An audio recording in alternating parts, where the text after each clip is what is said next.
अभी आए बिहार चुनाव परिणामों में बीजेपी नेतृत्व वाली एनडीए ने 243 सीट में से 202 सीट पर जीत हासिल करके एक डिसाइसिव बहुमत के साथ फिर से सरकार बनाने जा रही है। इस बार बीजेपी और जेडीयू 101 सीट पर चुनाव लड़े थे। उनमें से बीजेपी 90 और जेडीयू 85 सीट पर जीत हासिल करके आई हैं। यानी यहाँ पे बीजेपी का जो स्ट्राइक रेट है वो लगभग 90% हो जाता है। और जब से 2014 के बाद नरेंद्र मोदी के नेतृत्व में बीजेपी केंद्र में पावर में आई है, तब से बीजेपी लगभग 65% चुनाव इंडिया में जीत चुकी है। उसमें आपका लोकल बॉडीज का इलेक्शन हो गया, उसमें आपका विधानसभा का इलेक्शन हो गया, उसमें आपका लोकसभा का इलेक्शन हो गया, सब शामिल हैं। तो आज हम समझने की कोशिश करेंगे कि बीजेपी इतने सारे चुनाव लगातार जीतती कैसे है और बीजेपी को चुनाव मशीन क्यों कहा जाता है। बीजेपी की चुनाव जीतने की सबसे बड़ी ताकत उसका माइक्रो मैनेजमेंट मॉडल को माना जाता है। पार्टी चुनाव शुरू होने से कई महीने पहले ही बूथ स्तर पर अपनी रणनीति सेट कर देती है। प्रत्येक बूथ पर पन्ना प्रमुख से लेकर बूथ समिति तक हर किसी की स्पष्ट जिम्मेदारी तय की जाती है कि किसको वोटर को संपर्क करना है, किसे फ़ोन करना है, किसको घर घर जाना है और मुद्दों को समझाना है। ये सब बहुत सटीक तरीके से लोग काम करते हैं और डेटा का भी बहुत सही तरीके से इस्तेमाल किया जाता है। जैसे कि कौन सा वोटर पहले वोट देता था और कौन सा वोटर नाराज़ है, किस मुद्दों पर किस क्षेत्र में फोकस करना है, ये सब लगातार मॉनिटर किया जाता है। और बीजेपी की और एक खासियत है जो बीजेपी को बहुत अच्छे तरीके से चुनाव जीतने में मदद करती है, जिसमें से लगातार सरकार और संगठन में समन्वय बनाए रखना। जैसे कि ऊपर से नीचे तक बस एक ही मैसेज चलता है। और चुनाव के आखिरी हफ्तों में बीजेपी अपने बड़े नेताओं की रैलियां, सोशल मीडिया कैंपेन और जो लोकल कैडर की एक्टिविटीज़ है वो सब एक साथ काम करते हैं। इसलिए सिर्फ बड़े नेताओं की लोकप्रियता ही नहीं, ये जो बूथ स्तर का मजबूत संगठन है, ये बीजेपी को चुनाव जीतने के लिए बहुत ज़्यादा मदद करती है। बीजेपी की एक और बड़ी खासियत यह मानी जाती है कि पार्टी अपने आंतरिक मतभेदों और कलह को जल्दी सुलझा लेती है। संगठन का ढांचा इतना स्पष्ट और अनुशासित होता है कि किसी भी राज्य या स्थानीय स्तर के बड़े नेताओं के बीच जब असहमति बढ़ती है, उसके बाद तुरंत केंद्रीय नेतृत्व द्वारा, चाहे वो राष्ट्रीय अध्यक्षों या बड़े वरिष्ठ नेताओं के द्वारा, तुरंत हस्तक्षेप किया जाता है और दोनों पक्षों की बात को सुनकर समझौते का रास्ता निकालते हैं।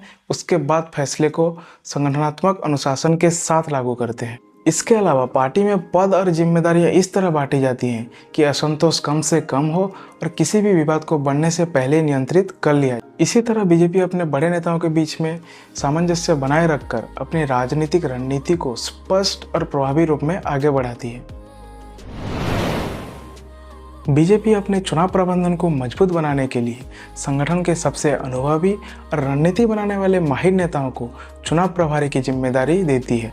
धर्मेंद्र प्रधान, भूपेंद्र यादव जैसे नेता जो कि लंबे समय से पार्टी की नब्ज को समझते हैं और जमीनी स्तर पर काम करने का गहरा अनुभव रखते हैं, जब उन्हें किसी राज्य या क्षेत्रीय प्रभारी बनाया जाता है तब उन्हें बूथ स्तर से लेकर बड़े राजनीतिक गठजोड़ तक हर पहलू की रणनीति तैयार करते हैं। सबसे महत्वपूर्ण बात यह है कि ये चुनाव प्रभारी सीधे राष्ट्रीय अध्यक्ष या अमित शाह जैसे शीर्ष नेतृत्व को रिपोर्ट करते हैं, जिससे पूरी चुनाव प्रक्रिया की मॉनिटरिंग एक ही कमांड चेन के नीचे रहती है। इसी केंद्रीकृत निगरानी और अनुभवी नेताओं और नेतृत्व की वजह से बीजेपी अपने चुनाव मशीनरी को बहुत ज़्यादा मजबूत कर लेती है।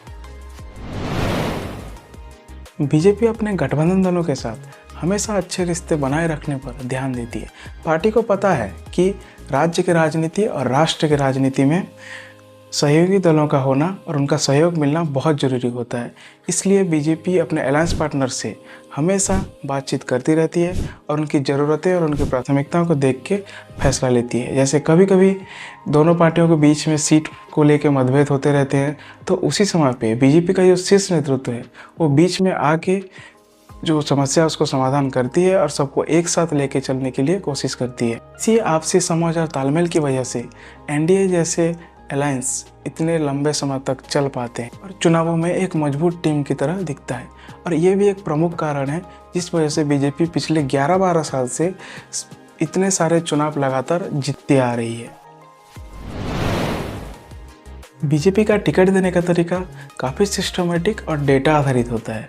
पार्टी उम्मीदवार तय करने से पहले हर एक सीट पर अपना सर्वे कराती है, जिसमें देखा जाता है कि कौन सा नेता कितना लोकप्रिय है, पिछले साल का प्रदर्शन क्या रहा है और पार्टी का संगठन का फीडबैक क्या है और अभी लोग किसको पसंद कर रहे हैं। इसी वजह से पार्टी कभी कभी 4-5 बार चुनाव जीत चुके नेताओं का भी टिकट काट देती है, क्योंकि सर्वे में दिखता है कि उनकी लोकप्रियता में कमी आ गई है, अभी उनकी चुनाव जीतने की संभावना कम हो गई है।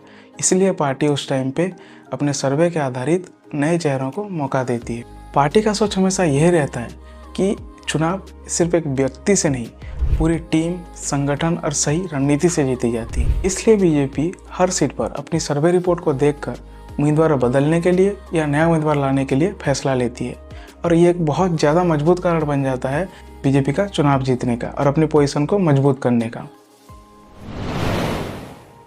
बीजेपी चुनावी रणनीति में एक महत्वपूर्ण तरीका यह अपनाती है कि जिस नेता की जहां ज़रूरत होती है उसे उसी क्षेत्र में ज़्यादा से ज़्यादा जनता के बीच में भेजा जाता है। पार्टी यह तय करती है कि किस राज्य या किस सीट पर किस तरह का प्रभाव सबसे अधिक है, और उसी हिसाब से उनकी रैलियां और सभाएं वहां पे प्लान की जाती है। जैसे महाराष्ट्र में नितिन गडकरी की 70 से ज़्यादा चुनावी सभाएं करने की जिम्मेदारी दी गई थी, क्योंकि वह वहाँ राजनीति को अच्छे तरीके से समझते हैं और उनको वहाँ पे राजनीति की गहरी पकड़ है। और दूसरी तरफ अगर देखें हम, तो बिहार में नीतीश कुमार की 70 से ज़्यादा सभाओं में भेजा गया था, ताकि स्थानीय स्तर पर एनडीए की पकड़ को मजबूत की जा सके।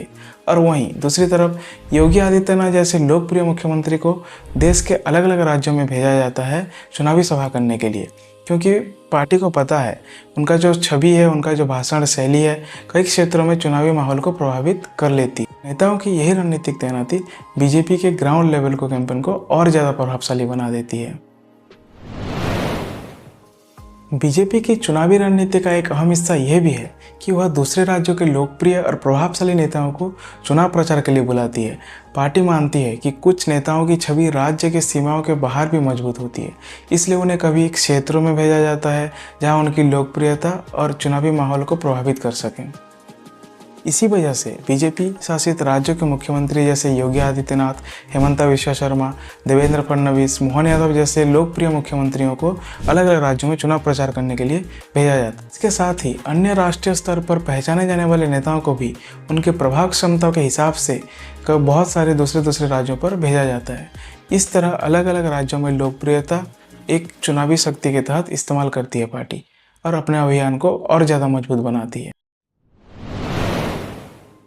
चुनाव जीतने के आखिरी और सबसे निर्णायक चरण में बीजेपी अपने केंद्रीय नेताओं को मैदान में उतारती है। इनमें सबसे बड़ा और प्रभावशाली नाम प्रधानमंत्री नरेंद्र मोदी का होता है, जिनकी रैलियां पूरे अभियान की माहौल को बदल के रख देती हैं। इनके साथ अमित शाह, राजनाथ सिंह, जेपी नड्डा, नितिन गडकरी जैसे वरिष्ठ नेताओं को भी विभिन्न राज्यों में प्रचार करने के लिए भेजा जाता है। केंद्रीय नेतृत्व की यह संयुक्त मौजूदगी अंतिम समय में संगठन को ऊर्जा देती है, अभियान की कमियों को पूरी करती है और वोटर्स को एक मजबूत संदेश देती है। इसी कारण कई बार बीजेपी आखिरी दिनों में ही चुनाव की पूरा मोमेंटम को अपने पक्ष में कर लेती है। संगठन की यह चुस्त तैयारी, तेज गति और रणनीतिक चुनाव प्रबंधन की वजह से बीजेपी को अक्सर इलेक्शन मशीन कहा जाता है। आखिर में बात वहीं आती है कि बीजेपी हर चुनाव में इसलिए जीत जाती है क्योंकि वह रणनीति, संगठन, नेतृत्व और ग्राउंड मैनेजमेंट चारों मोर्चों पर एक साथ काम करती है। सही जगह पर सही नेता का इस्तेमाल, मजबूत बूथ नेटवर्क, लगातार निगरानी और आखिरी दिनों में केंद्रीय नेताओं की ताकत, ये सब मिलकर बीजेपी को हर बार चुनावी मुकाबले में बढ़त दिलाते हैं। यही वजह है कि भारत के सबसे मजबूत चुनावी मशीन बीजेपी को ही कहा जाता है, और हर बार पिछले 11-12 साल से वो लोग लगभग 65% चुनाव जीतते आ रहे हैं।